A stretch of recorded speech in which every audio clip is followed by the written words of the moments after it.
So, should you watch Avatar 3, Fire and Ash? Um, yeah, I think you should. I definitely think you should watch the movie if you enjoyed the second movie, because this is really just part two of that. First off, this really feels like Way of Water and Fire and Ash are meant to be viewed kind of like back to back. It's very much just like one storyline, which makes sense when you think about how Cameron wanted it to be one full movie, basically. So you definitely feel that, like in this movie, you feel that the climax of the first movie was really just kind of like the midpoint of this whole overarching storyline, which is now focusing on the Sully trip. So if you really like the second one, you really like that family dynamic, you like all of that, then you'll definitely, I think, at least enjoy some parts of this movie because it pulls so heavily from that previous movie. The problem with that, though, is that the movie kind of suffers from feeling a little bit repetitive, especially because a lot of the things that happen in the second movie kind of happen in this movie too, in some ways. And I won't get too much into it for like spoiler reasons, but it almost feels like you should have watched this all in like one sitting, or at least the movie should have been edited all as one story, and maybe we had just like one 5 hour long movie instead of two 3 hour long movies. But I don't think anyone would want to watch a 6 hours of Avatar or 5 hours of Avatar. It seems a bit much, I think. The movie visually still looks really great. I remember when I watched the second movie, I was just blown away with how good it looked. I liked the story for the most part. I thought it was interesting, but it was truly like a cinematic experience watching it in theaters. So I was very excited to watch this movie as well. I watched this movie in 3D. I watched the last one in 3D as well. This time it wasn't intentional. I accidentally bought 3D tickets. I wasn't super excited about it, but it does look good in 3D. So if you want to watch it in 3D, maybe you should. It's pretty good. But even though it looks good still, like it's obviously still like a really well made movie, and a lot of the times I would get very absorbed into how good it looks. I feel like it might look worse than the second movie in some ways. I don't know. I think I gotta rewatch the second one because maybe it's just a thing where I've just gotten so used to how good it looks that now the imperfections really stick out to me. But they do stick out for sure. I think the biggest problem is when you get avatars and humans like in the same room together. Once you have like real flesh and blood, it really takes you out of the whole immersion of the Navi being like real people. I mean, luckily though, most of the movie is just Navi on Navi action. That's kind of a weird way of putting it. But most of the movie is just like CGI basically. So it's not too often that you see it, but there's some very distinct moments which were very funny. Like I know there's this one scene, and this isn't a spoiler or anything, but there's a scene where like you first see a human like for the first time, and he's like underwater with like a mask on, and it's like a jump scare. Like it's very jarring. Also, the CGI does look really good, but there were times during the movie where I kind of felt like I was watching like a video game cutscene because I never really felt that way in the second movie. Like I never felt like I was watching a cutscene. So maybe some parts aren't like fully finished. I'm not too sure, but it's still worth seeing it. Well, it's worth seeing the CGI in this movie because it is still very, very good. I think the second movie had this problem as well. I'm very tired of the blockbuster quips. I'm very tired of like the Marvel humor. Where's Lino? He's right behind me, isn't he? You're mine now. Especially in this movie, it was getting under my skin in the sense that like it just felt like it was taking away from like a really good compelling drama to like put in like a little joke here, a little quip there, you know, and most of it doesn't feel very necessary or wanted. Like I don't know who, at least in my theater, I didn't hear anyone laughing at most of these jokes. 90% of them fall through. I think is always kind of like the formula here is that they're trying to put as many jokes as possible because they know most of them are not going to land. I really didn't like Quaritch becoming very quippy this movie. Maybe he was quippy in the last movie. I don't remember though. It's been a while since I watched the second one, but it was very strange in this one because he has done so many awful, like irredeemable things that even though I like him as a character, he's very complicated, very nuanced. I don't want to see him making jokes after doing these evil things, you know? It takes me out a little bit. But it's not just that, it's also that all of the characters kind of talk strangely at times. And it's not even like the alien strange talk, it's that they'll have like the kids talking like teenagers here. They'll have them saying like dude and bro, which I'm not necessarily like, I don't necessarily mind that as much, but it's the fact that they switch back and forth. They do like this code switch where they'll talk like that, but then of course when they're talking to like other Navi, they kind of code switch a little bit. And I don't know, it just doesn't feel very believable to me that they would talk like that. It's just a little too much at times. Sometimes it's like okay, like I said, I don't really mind the dudes and the bros. It's when characters like Spider are saying you butthole and things like that when it really takes me out. Finally, the action is really good. There's lots of fighting in this movie, of course. I think the action in this one is better than in Way of Water purely because we're getting Navi combat, which inherently to me is a lot more fun than watching like the CGI Navi try to fight real flesh and blood humans, especially because they are animated. You can have them doing all these crazy feats, which we saw last movie. We'll see the Navi, of course, still doing like crazy feats, but in this one you get enemies and protagonists both doing these like crazy insane like tactics, and that was really fun to watch. Definitely one of the highlights is all the times they would fight the Fire Clan. I don't want to say too much more about it, like I don't want to spoil it for you guys. I think at least for me, I like to go in mostly blind into a movie. I probably have already said a little bit too much if you're trying to go in mostly blind. Okay, so final spoiler free thoughts. If you liked the previous movie, definitely go see this one. If you didn't like the last one, skip this. It's not going to win you back, I don't think. But if you're more on the fence, like maybe you liked the second one or you thought it was okay, I would say definitely go and watch it, but mainly just because Cameron has said, I say Cameron like, oh yeah, my bro Cameron, he has said that he doesn't want to make the last two movies if this isn't financially profitable. I think he mentioned that he would like finish it in like book form or in some other format, but just for that, the story is good in these movies, but I think half the fun is the spectacle of it, like seeing this like grand vision come to life in such a way. I would say just cast your vote for this movie. Like going to the theater and watching this is casting your vote. I mean, it's silly that this is the way it works, but it's letting you give your money so then they know that this is a profitable venture and they continue putting a lot of money into this. Also, it's just good to go to the theater. It's fun. This is a theater movie for sure. So yeah, definitely go check it out.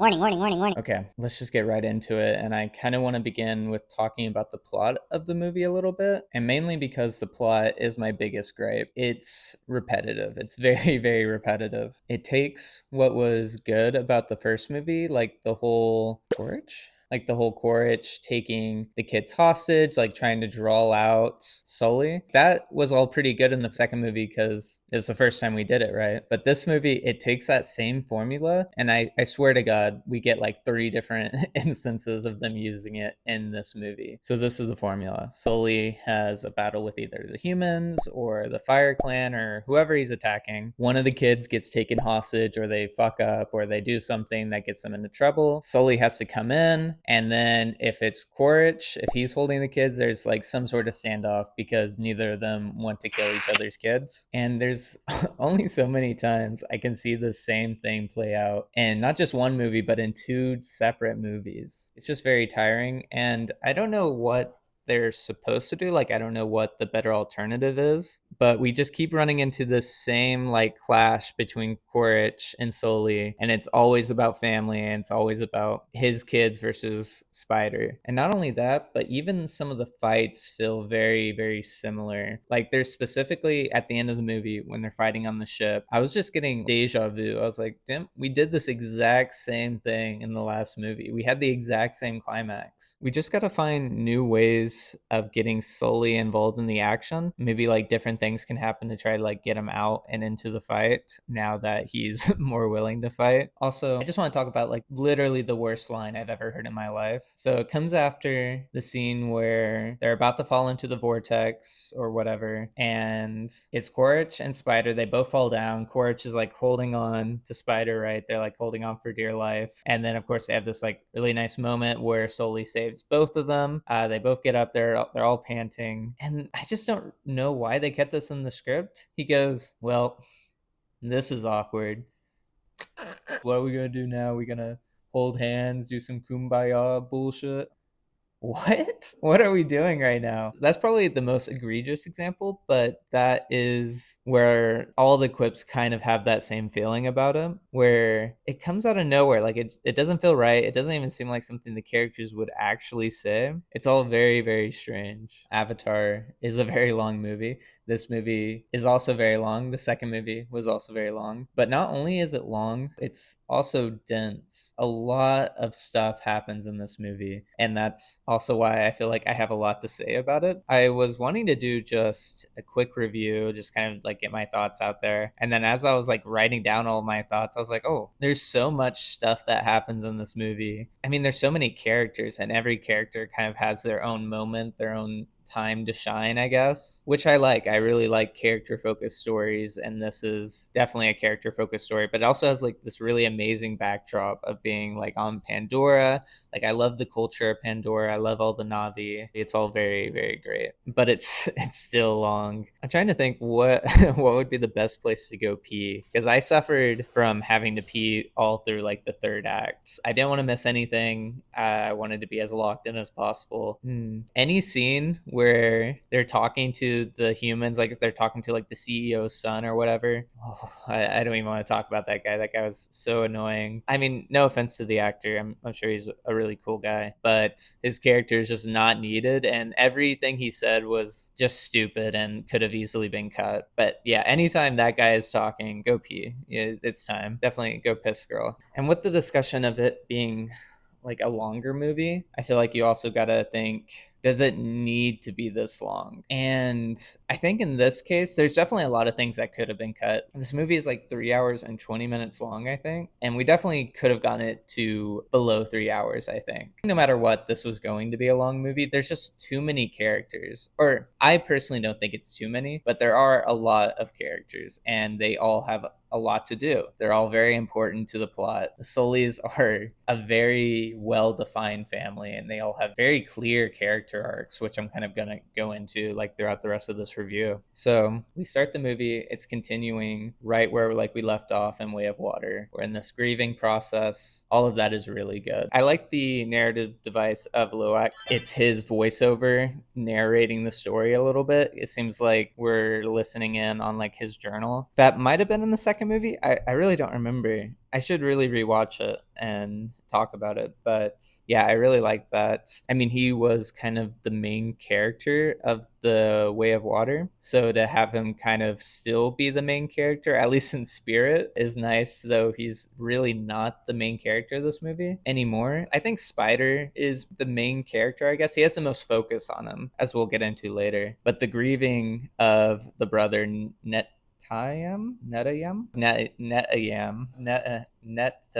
okay.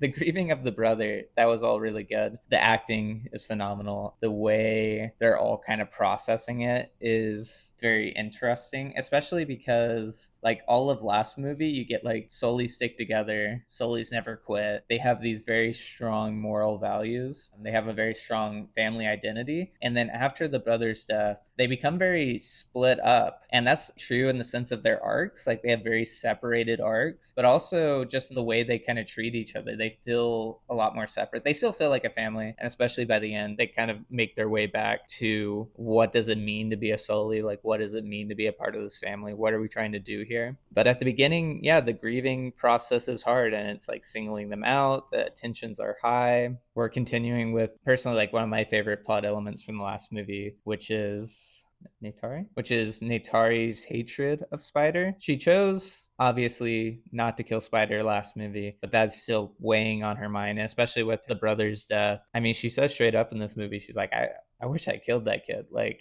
like I don't fuck with that kid at all. So we start out just very, very strong, a lot of tension, a lot of drama. That's the best part about these past two movies is the drama. Like, I love the characters, I love the drama. It's all really good. In this movie, we also find out about like the Wind Navi. I'm not for sure if maybe they're like in the games or in the comics or whatever. I'm not really caught up with the lore of Avatar so much, but they don't really last long. They kind of get murked immediately. The only thing I remember about them is that they had like huge lats from pulling on the ropes. So that's cool, I guess.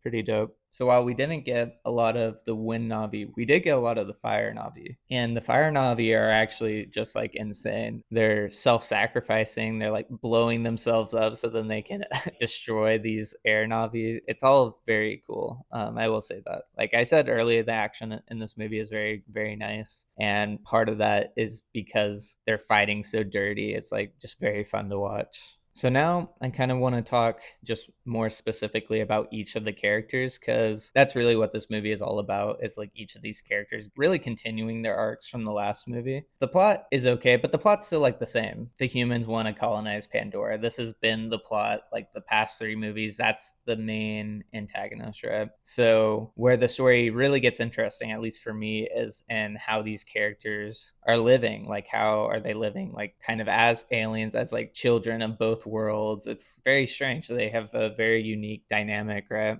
Honestly, this might be the best animated family. I really like the Incredibles family, but this is a lot more, it feels very like fantasy. Like it feels like I'm reading like Wheel of Time or the Stormlight Archives or something like that, where yes, the world is amazing, but I'm more just interested in how these characters are living in this world, you know, which is, I think, a good sign. I think these are the best types of movies for me, or the best types of stories in general. But anyway, let's start with Loak and kind of the arc he goes on in this movie. Like I said before, we start with like the grieving process. He's narrating this whole movie a little bit, not a whole bunch. I think he has like a couple narrating lines or whatever, but we're continuing with this guilt he feels for even getting his brother involved. Like he feels very guilty because he believes he should have listened to his father, like he shouldn't have gotten out of line. And we're continuing kind of that plot line of the tension between him and his dad, how Loak is a lot more similar to how Sully was like back in his youth. He's like rambunctious, he's very set in his ways, he has a lot he wants to say, but he's not really giving the chance to say it. And that's all really good. Like, I like that. I like his relationship with the outcast well. I think he has a name. I can't remember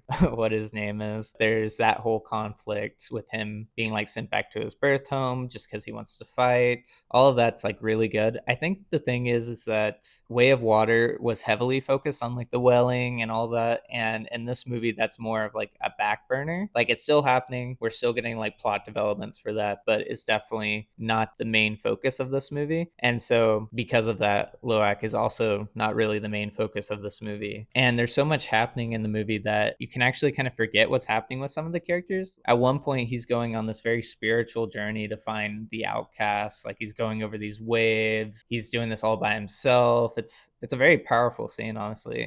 It's crazy, like, watching what he's having to do this. And then we like cut away to some also really crazy shit. Like, there's like this whole war going on, and I completely forgot about his quest for a little bit. Like, when we came back, I was like, huh? Oh yeah, we're following his spiritual quest right now. I forgot. He's on Awa's mission or whatever. It's good. He has a good arc. Him and Sully getting together, like finally overcoming this like barrier between them, like especially with his brother's death, like they have to face each other on that. And I mean, they do. It's very clear that Sully does blame Loak a little bit for the death of his son, but he also learns to finally start actually trusting him, letting his instincts guide them. And that's all really good. The whole scene with Loak talking to the council, like finally getting through to them, people actually saying that he has good ideas. Yes, he's a little reckless, but he has a good heart. Like, he knows what needs to be done. Like, they need to fight the humans. There's really not another option here. Peace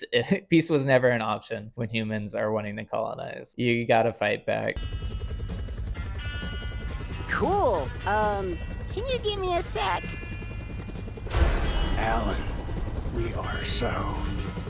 Let's talk about Jake a little bit. Jake Sully. Or is that his name? I don't even know. Let's talk about Sully. When I say Sully, just know I'm talking about the main Sully, the guy, the Messiah, the white savior. I'm going to be honest, he doesn't have a whole lot to do, but not just in this one. He didn't really have a whole lot to do in the last movie either, because he's on this like mission, like to try to maintain peace. Like he doesn't want to like aggravate the humans. He wants to like stay low key, stay hidden, protect his family. Because of all that, a lot of the times the plot is happening to him rather than him affecting the plot. And especially in this movie, it's like everything is just him reacting. He's reacting to them getting attacked. He's reacting to his wife, or I don't know if they're married. I don't know if that's the Navi way or whatever, or his partner. He's reacting to her like wanting to kill Spider. He's like, okay, let's just get rid of Spider then. We'll just ship him off. Then they all go together because that's a reaction to how his family was acting. Like it's all step by step a reaction. Even when he's fighting,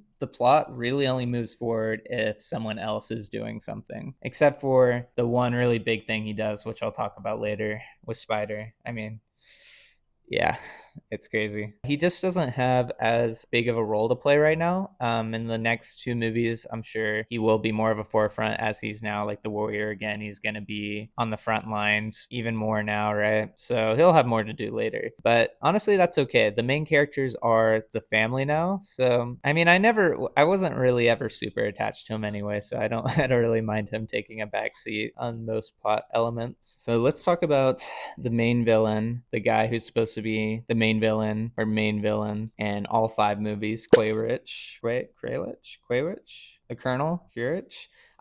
I really can't pronounce anything in this movie. I really like him. I think he is probably the most interesting character in this one and in the last one, because he has this very deep internal struggle where he's also like a child of both worlds. He has all the memories of the villain, but he's not that person anymore. And the movie doesn't let you forget that. Every chance it gets, it reminds the audience that he is a clone, which I'm not a big fan of. But yeah, it's very interesting how he has all these human morals, these human values, but he is just a Navi. Like he's never really lived that human life anymore. The human is dead. He is completely a clone. And so it's interesting to watch him like during this movie kind of come to terms with that a little bit more when he meets the Fire Clan lady. And also just like talking to Sully, he kind of gets this understanding more, or you can tell in his face that he does want to kind of just accept that Pandora is his home now, that he doesn't work for the humans anymore. He doesn't really get there at all. And maybe I do think over the course of the next 2 movies, he will become an ally, or I think he will switch sides. I just think it's inevitable that he's going to get a sort of redemption arc, which I don't know if he'll ever be able to actually earn that for me. Also, his relationship with Spider is so unique. He's not even really his father, but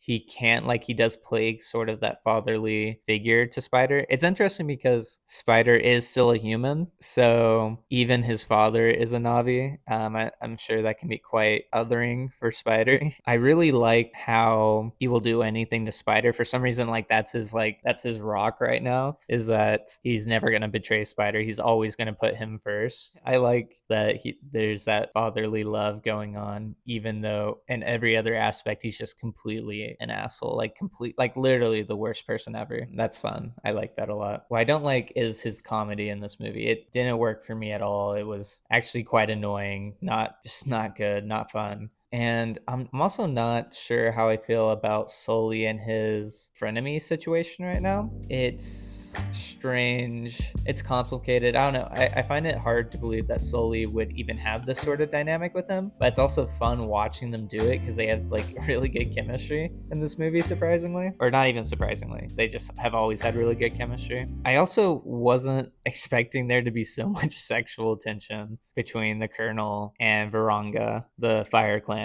chief. That was really unexpected to me, and it was like more than sexually tense, or they're just like obsessed with each other. It's really interesting to see. It is a little indulgent though. I think it goes on far too long. I don't need 30 minutes of them eye fucking each other. It's a lot. Another place where this movie probably could have been cut down a little bit so to make it maybe a little bit more accessible. The tripping scene was cool though. I like seeing him trip balls. I can get behind that.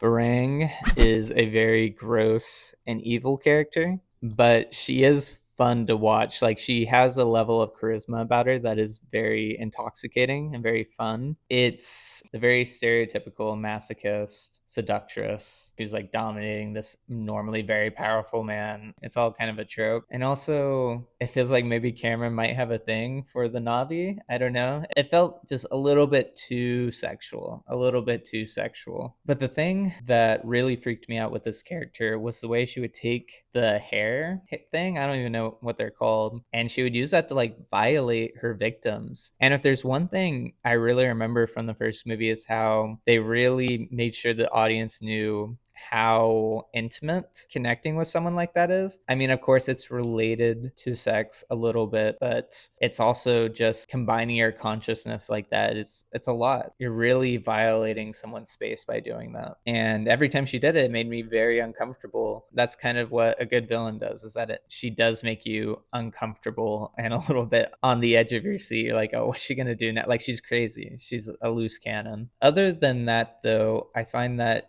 her character, like herself, at least right now, it's very surface level. Like, we get it. She hates the other Navi because they believe in Awa, and Awa abandoned her, caused her village to go up in flames. Like, I get it. It just doesn't really go much deeper than that, or at least it hasn't yet. It seems like Varanga's main purpose is to just kind of be a foil to Neytiri and a counterpart to Quaritch, the Colonel. I think that's fine. Like, a lot of characters get a lot of depth in this movie, so obviously some characters are going to have less depth than the other characters. And she does provide very striking comparisons to the other characters, and her relationships to the Colonel and Neytiri are very interesting. To the Colonel, like, she represents what he could be if he really accepted the Navi, in a sense that, yes, they both have this like love for violence, this very weird love for violence. But the Colonel, he's very unwilling right now to accept that he's a Navi still. But with her, it seems like he's already kind of starting to accept their culture a little bit more. He's like wearing their paints. He feels a connection to what they're trying to do because they also don't really believe in Awa. They don't really want to support that. I think that's also one of the biggest things holding the Colonel back, is that he's not willing to accept that Pandora is this like living sentient being. He's not really willing to like come to terms with that because he wants the humans to conquer it. So if he really connected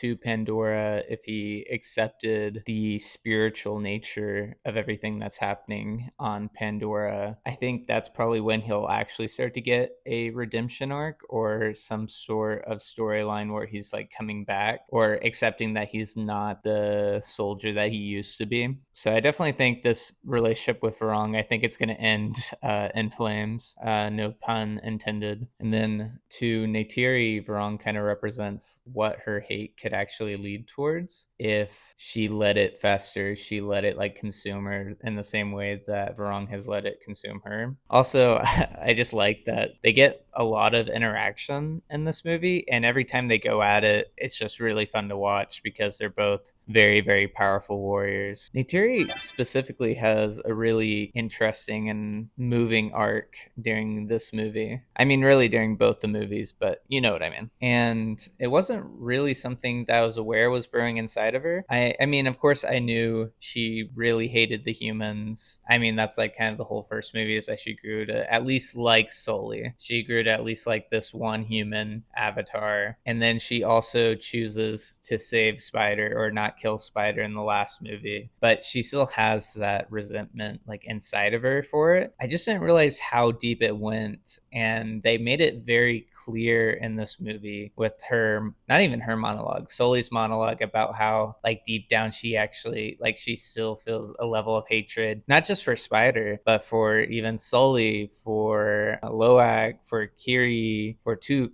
She has a like level of resentment for their alien hands, for the way they're not able to like keep up with the Navi culture. She still hasn't fully accepted the humans in her life. She loves her children for sure. There's no doubt about that. She loves Sully. I even think deep down, even at that moment, she did love Spider, but there's just so much trauma there, you know. There's so much trauma, especially at that moment when she was grieving her son, Netayam, something like that. Especially right then, I think it was really easy to want to put blame on anything else, to want to hate something. I mean, it's the same thing with Varang, where she lost her whole village. And so part of that grieving process for her was wanting to burn it all, just to destroy everything. What's the point in living if Awa won't protect them from natural disaster like that, you know? But I love that Neytiri kind of starts this movie in like a very hateful place, like way more hateful than she has been in even the last two movies, even when like she was willing to kill Spider in the last movie, to the point where she just says right out that she wished she had killed Spider. She wished if that could bring her son back, she would do it like immediately. But then over the course of this movie, she processes her grief a little bit. She's able to move past that to a certain extent. This all climaxes at the scene where Sully decides that might be better to kill Spider for the sake of the Na'vi, the final test for this character arc that she's been going through, choosing between her morals as a member of this Na'vi clan against the humans and like what she's willing to sacrifice for that fight. But let's talk about that climax. Let's talk about probably the best scene in the entire movie, one of the best scenes in the entire movie, and that's where Sully actually decides that it might be better to kill Spider, especially after he gains the ability to breathe. Like, he's a liability. He's something that the humans will never stop fighting for, and gives them even more claim, or not gives them claim, but gives them more freedom to try to colonize Pandora, because then they will be able to breathe and they'll be able to they'll even be able to connect to it, which I can only imagine how fucked up it would be if all the humans came over and they started doing that. I don't even want to think about it, actually. But that scene was so powerful. I wasn't expecting Sully to want to come to that decision. It makes sense. It's very pragmatic. Sully is a soldier. At a certain point, he feels like he needs to make these difficult decisions, right? And he starts taking Spider out into the woods. It reminded me a lot of Miller's Crossing, and I kind of half expected that that was going to be what happens. You have to disappear, you have to blow for good. No one can see you, no one can know. God bless you. Go somewhere no one knows you. Anyone sees you, you really are dead. I don't care, you're not my problem anymore. And I thought that it was going to be something similar to that, where Sully would decide that for some reason he wanted Neytiri to think that he killed him, but then he actually let Spider go. But no, he was fully committed to just doing it, just getting it done. Not even really giving much of an explanation to Spider, though he doesn't really need it, I don't think. And then, yeah, like the most powerful scene is when Spider, he's about to die by his own father's hands, and he's like, "Do you still love me?" Oh man. That's such a powerful scene. Like, I just can't imagine being in that situation. His whole life he's been other. He's felt like an outcast. His own mother doesn't really love him. And the one guy who's been like so consistently on his side has been Sully. And the only thing he wants to know right before he's going to die, he just wants to know that his father is doing it for a good reason. And he is doing it for a good reason. And he just accepts it. Like, he accepts that this is what has to happen. And I am curious if he hadn't have done that, if he hadn't been like such a pure soul in that moment, if Sully would have just went ahead and done it. Like, if he had started to beg for his life or just like pleaded. I don't know. I don't know if Sully actually would have ever been able to do it. It seems very out of character for him to make such a for the greater good decision, especially for something like this. But yeah, he decides not to do it. With Neytiri, this is where her arc kind of fully completes. Is she knows what Sully's gonna do. I mean, at this point, she has respect for Spider for saving Sully, for being the one to get him out of there. She still doesn't really like Spider, of course, but she's growing a little bit. She's learning to accept that this kid needs to live. And then she's washing the paint off of her arms in the lake, and it's a very striking image, right? It symbolizing like the blood on her hands if she continues to have hate in her heart for all the humans, and especially for Spider. And at that moment, she decides that she can't let this happen. She starts running after them to make sure it doesn't happen. And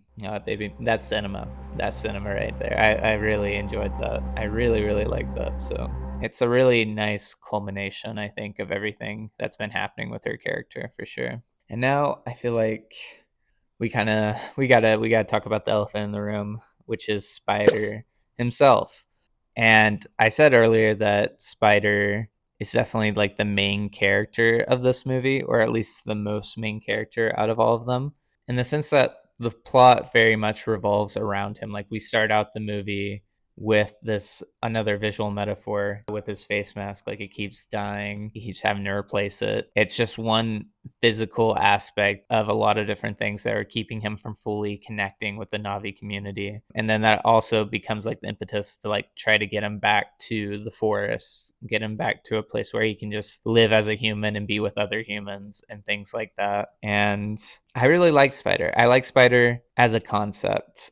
I like how he is an actual human who has been raised in the Navi traditions. That's all very interesting. And I liked him a lot in Way of Water. I feel like they've sort of flanderized him a little bit in this movie. And the scenes where like he can really sell it, like when he's about to be killed by his father, when he first like gets breath brought to him like through the fungi or whatever, it really shines. But in every other scene they just have him saying the cringiest lines at all times. There's no reason to have him talking like that the whole movie, and it kind of seems like that's become his character trait, is that he's like saying all these like really dumb things all the time as a kid. But even the other kids don't really talk like that, or at least not all the time. But he all the time, even in serious moments, he is saying these quips. And it's really annoying. It's really annoying, especially when he's the main focus of this movie. And also, especially because he has such great moments in the movie, too. It really takes away from his character to then have him kind of age regress after each important scene.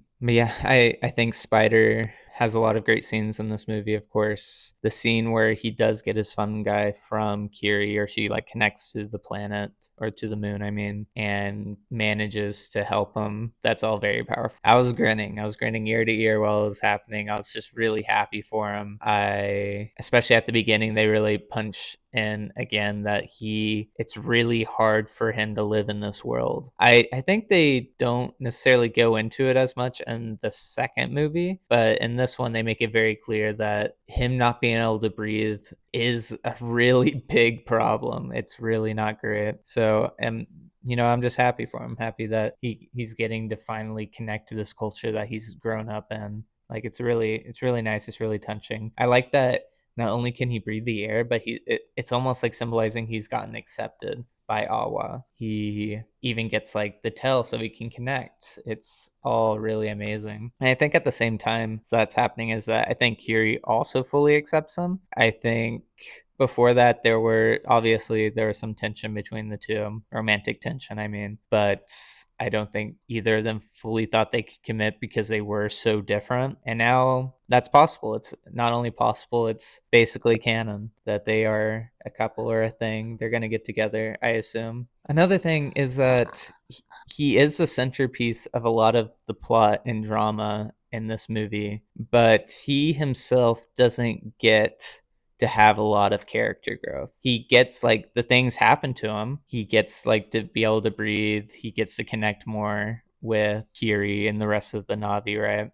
But his main like emotional depth in this movie is still his relationship with his dad. And it feels like we're just kind of like going in circles. We're doing the same beats of them talking, like connecting with each other. They're being like some like level of love or respect for each other. I think Spider does love his dad. I mean, he saved him in the last movie, right? But he already made it very clear in the last movie that he was going to choose the Sullys over him like every single time. It was never an option for him. Like he has a father already. He doesn't need the Colonel. He doesn't need this guy. So for them to kind of play at it again this movie was just very repetitive. Like I've been saying, it's just very repetitive. And finally, we have Kiri. And I had the same complaint the last movie, but I'm not a big fan of the voice acting for Kiri. And not because the actress isn't good. Like Weaver is a phenomenal voice actress. She really puts her soul into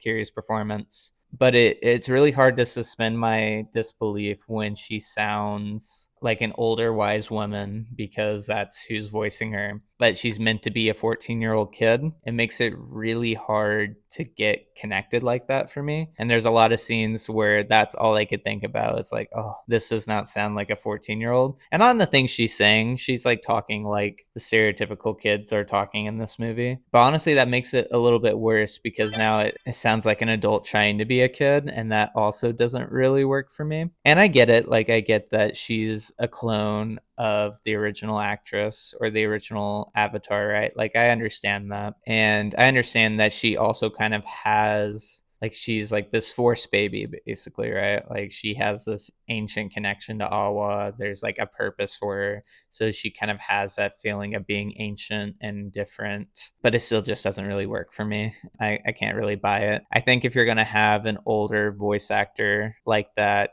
she has to be like maybe more off putting and maybe act even more old for her age or more mature, you know? I think you can't have your cake and eat it too and have like the symbolism of her being a clone and this like all being about how she's connected to Awa. Like, I don't think you can have that and then also have her say things like, oh, I'm a freak, or whatever she says after like that big dramatic scene in the middle of the movie. You can't have it both ways. Other than that, though, I've always really liked her as a character. It's very interesting. I like the world that we're in. So she's like kind of our gateway into how some of this more like spiritualistic things are actually happening and what that means. We get the climax of the arc she was starting in the last movie where she's becoming like she's exploring this connection she has with Pandora and like really experimenting with the things she can do. We kind of just get just more continuation of that in this movie. She gets to do all kinds of really cool, crazy things. I really like the final connection when she, Took, and Spider all connect to the tree and they like fight back to get her to like break through without dying of a seizure underwater. I don't really fully understand how that works or what that means. Maybe if I was more invested in the lore, I would know exactly why that worked, but it was fun. It was a good scene. I appreciate that Took was able to get some shine and do something. It was really hard to see how everyone kept abandoning her because there's just so much stuff to do. Like, there's a scene where like right in the final battle they all kind of leave her and they're like, Took, don't move anywhere, and she's like, don't leave me alone. And I just feel really bad for her. I can definitely see how that will probably shape her character in the future, because I also believe there will probably be a time skip. So I think we'll get to see an older Took later on, and I definitely think the way she was treated in this movie and the last movie, I think is going to have ramifications for her character down the line. So after seeing this movie, I finally get it. Oh my God. I get it. I understand what Cameron is trying to do with the 5 movies, or I understand why it was structured like that. I remember when I was a kid and I watched the first Avatar movie and I read online that he was wanting to make 5 movies. I was like, oh, this is an obvious cash grab. You can't make 5 movies out of this Avatar.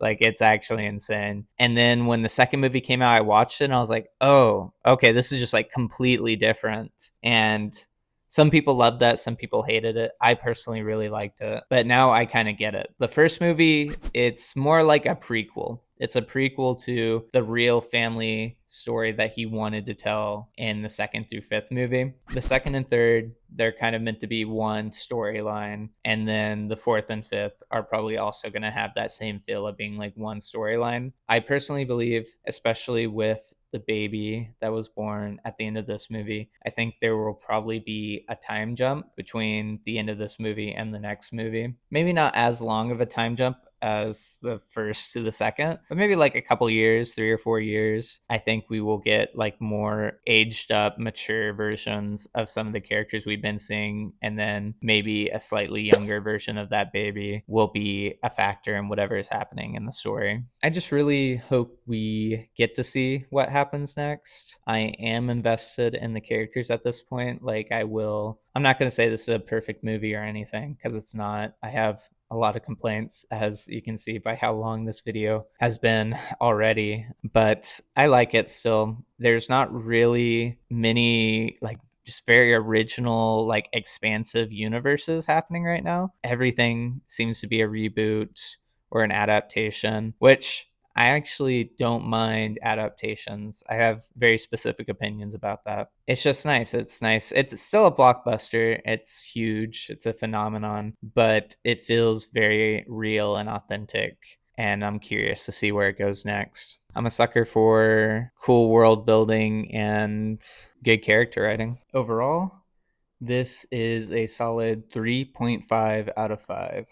For me, it's good and I like it, but it doesn't quite cross into the 4-star category for me. There's just too many things that I really don't like about it. And I also feel like Avatar suffers this problem where I don't think I could rewatch this very quickly. Like, I think I need like at least 2 to 3 years in between each time I watch an Avatar movie. And this is definitely one of those where I'm gonna have to like wait a little bit before I watch it again because it's just so much. It's just so much, and while there is a lot of good because it's so long, there's a lot of bad too. There's a lot of things I really don't like. So yeah, 3.5 out of 5. Side note: does Jacob Elordi not kind of look like a Navi?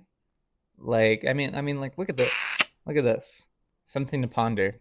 Something to ponder. Thank you for watching. Thank you for taking the time to listen to me kind of ramble on about Avatar 3 Fire and Ash. I'm very curious to know what you guys think. If you liked the movie, if you didn't like the movie, if you think I'm an asshole. Yeah, just put it in the comments. Tell me everything. I'll reply. We can start a discussion. Maybe you can convince me that Avatar 3 is actually the best movie on planet Earth. I'm willing to hear the argument. Also, if you like the video, consider liking and subscribing because I will be making more analysis content, more review content in the near future. Ooh. Okay, bye.